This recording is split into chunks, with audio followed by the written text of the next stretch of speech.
In the flickering light of oil lamps, the vast marble halls of Rome glowed with a deceptive warmth. Shadows lengthened across gilded columns, whispering secrets of power and fear.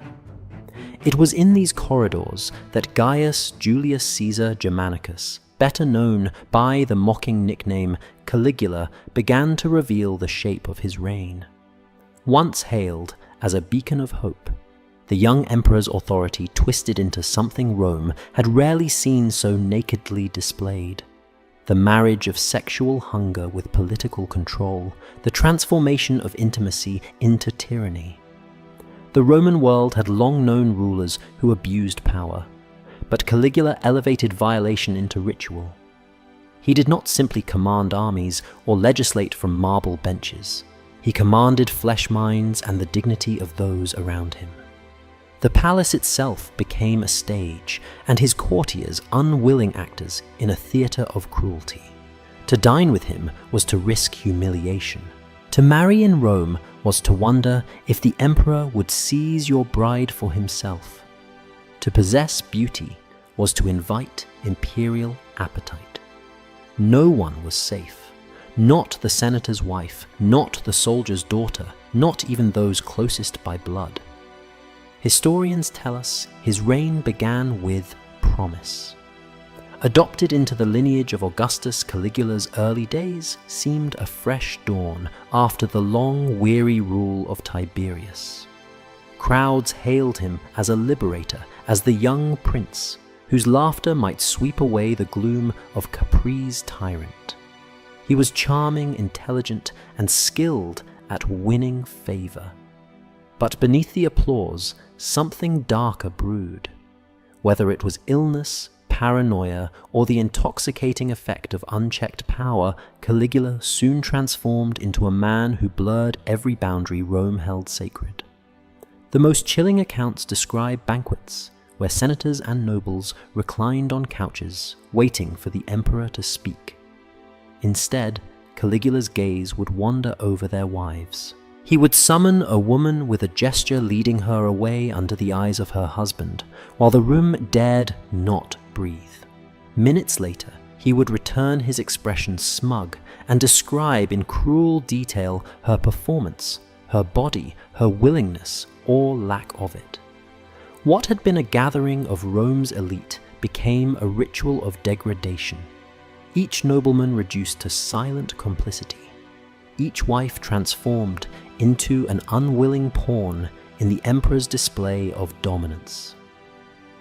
Ancient sources like Suetonius and Cassius Dio paint these scenes with morbid fascination.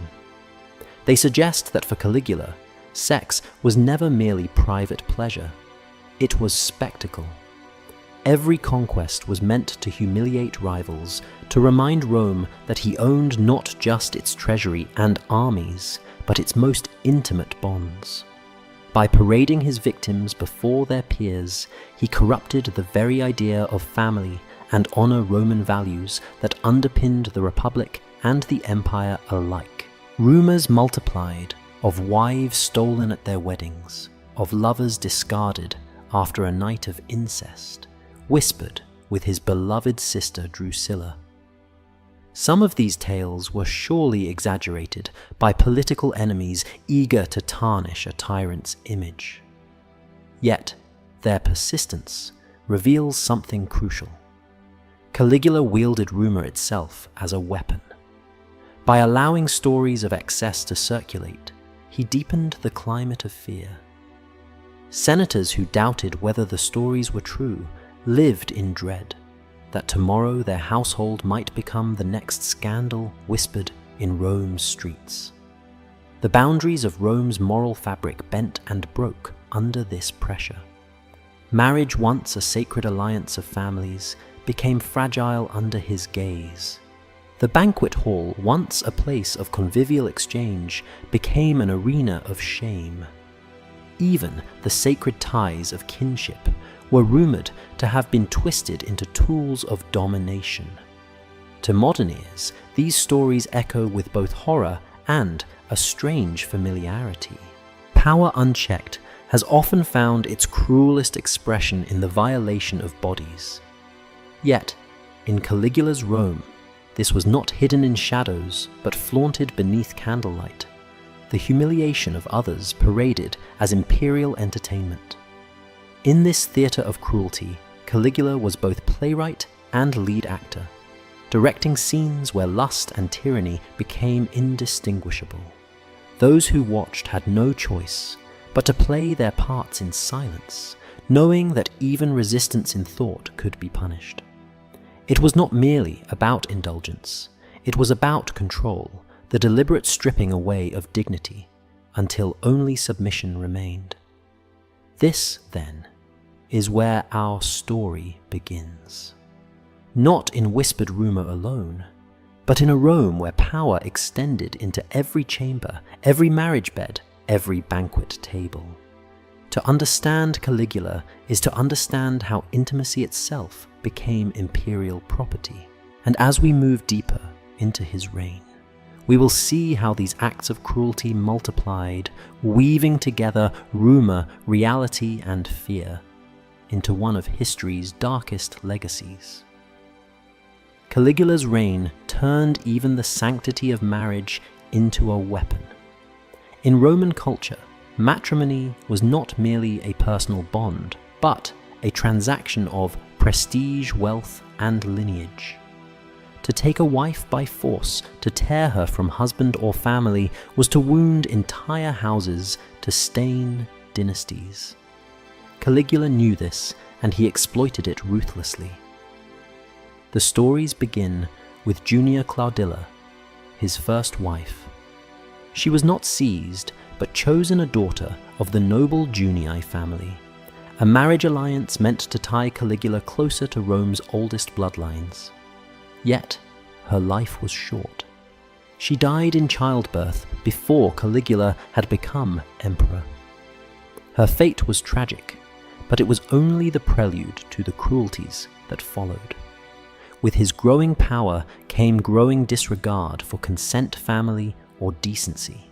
Next came Livia, Orestilla, remembered not for love, but for her abduction. The accounts say it happened at her own wedding banquet. Guests feasted, musicians played, and the groom, a senator of fine standing, stood proud beside his new bride. Then Caligula entered. His gaze fell upon Livia Orestilla, radiant in her bridal garb, and he declared that she belonged not to her husband, but to him. Before the stunned assembly could react, the emperor took her, the bride of another, into his custody.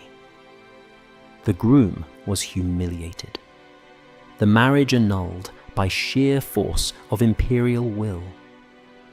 Orestilla was elevated to empress in name, but banished within days when Caligula grew bored. Her life, her dignity, her future, all had been reshaped in a single brutal act of appetite. Then there was Lollia Paulina, famed for her beauty and immense wealth. She too was ripped from her husband, who was ordered to divorce her so she could become the emperor's bride. For a brief moment, Paulina was at the center of Rome's stage, displayed as another jewel in Caligula's collection. Yet, like Orestilla, she too was discarded, exiled, and forbidden ever to remarry or bear children. What Rome saw was not marriage, but theatre, a woman seized, displayed, and abandoned. Each union followed a pattern: abduction, possession, humiliation, and exile. No alliance was sacred, no bride safe from imperial desire. These were not acts of passion, but rituals of domination. Caligula wielded marriage as both sword and spectacle. Senators terrified whispered of whose daughter or wife might be taken next. Fathers dreaded the emperor's glance.